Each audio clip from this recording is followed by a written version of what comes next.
Congolais. Donc, toi et tous tes parents, vous êtes des chiens, vous êtes des cons. Vous allez quitter le Congo. Vous allez quitter le Congo, on va vous chasser. 2026 là, vous allez quitter le Congo, on va vous chasser. Bah, des cons, Sassou. C'est le président du Congo, Sassou, Denis Sassou Nguesso que j'insulte. Bah, des cons, tu es un con. Comment tu veux vendre le Congo? Est-ce que c'est ton pays? Tu es un Centrafricain, on ne te connaît pas au Congo. Tu es venu, si on t'a donné la place pour commander le pays, tu commandes bien pas pour vendre les terres des gens. Tu es comment? Tu es fou. Tu es fou. Bah, des cons, Sassou, bah, des cons. Bah, des cons de ton cul.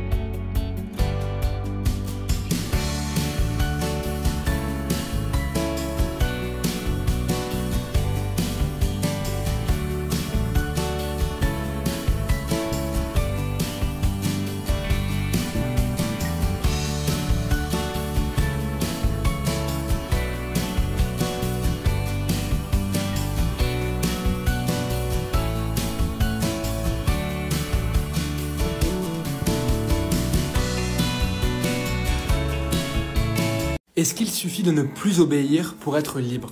C'est la question que se pose Étienne de la Boétie dans le discours sur la servitude volontaire. Si tu ne connais pas ce texte, il a été écrit par un jeune homme de 18 ans en 1548. Et pourtant, il est toujours d'actualité parce qu'il questionne les mécanismes de la soumission et la légitimité du pouvoir. Je t'explique l'idée principale en 2-3 minutes. Dès la première page, la Boétie expose son projet.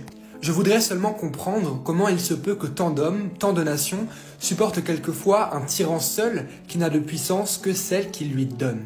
Là déjà, il y a deux choses. Les hommes se disent contraints d'obéir à l'autorité, mais ils pourraient numériquement la renverser. Donc ce n'est pas comme ça que fonctionne le pouvoir. Un tyran n'a de puissance que celle qu'on lui donne.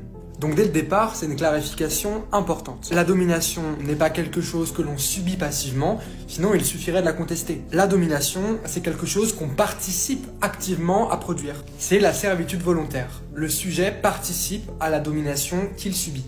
Reste à savoir pourquoi. Pourquoi est-ce que l'on préfère se soumettre plutôt que d'assumer notre liberté? Étienne de la Boétie donne 3 explications. La première raison de la servitude volontaire, c'est l'habitude. Par la tromperie ou la violence d'un tyran, mais aussi la lâcheté et la médiocrité de certaines personnes, la tyrannie s'installe.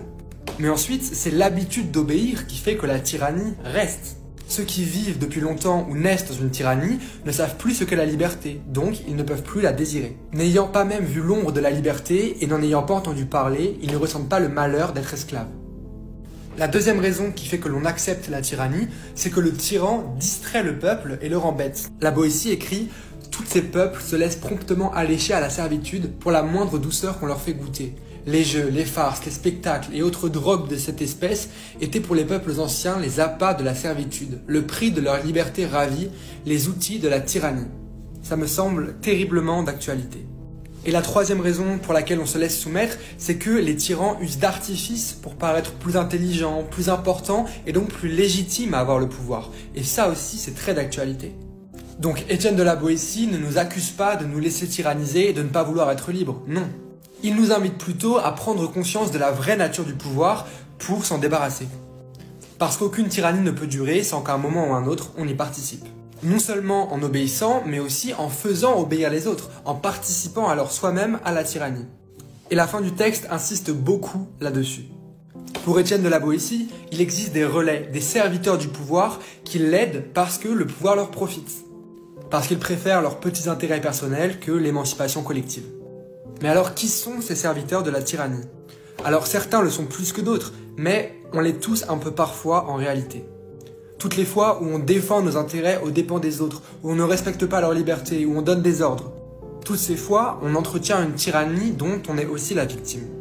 Et c'est pas vraiment notre faute, car on est tellement habitué à la tyrannie qu'on finit par y participer. Mais il faut s'interroger, je me plains de l'injustice, mais quand est-ce que moi aussi j'y participe? Il y a donc une responsabilité collective, non pas de combattre la tyrannie, mais juste d'arrêter de la soutenir en refusant d'obéir et de faire obéir. Finalement, Étienne de la Boétie propose un programme moins ambitieux, mais très enthousiasmant contre la tyrannie. Ne pas cautionner la tyrannie et encore moins y participer. Et retrouver le désir de la liberté, notamment en s'éduquant. D'ailleurs, à la toute fin du texte, Étienne de la Boétie écrit « Apprenons donc, apprenons à bien faire, levons les yeux vers le ciel pour notre bonheur ou pour l'amour de la vertu. » Comme d'habitude, le texte est dispo en PDF sur mon profil TikTok, donc pensez à vous abonner et surtout à repartager la vidéo, c'est super important. Et puis dites-moi en commentaire, d'après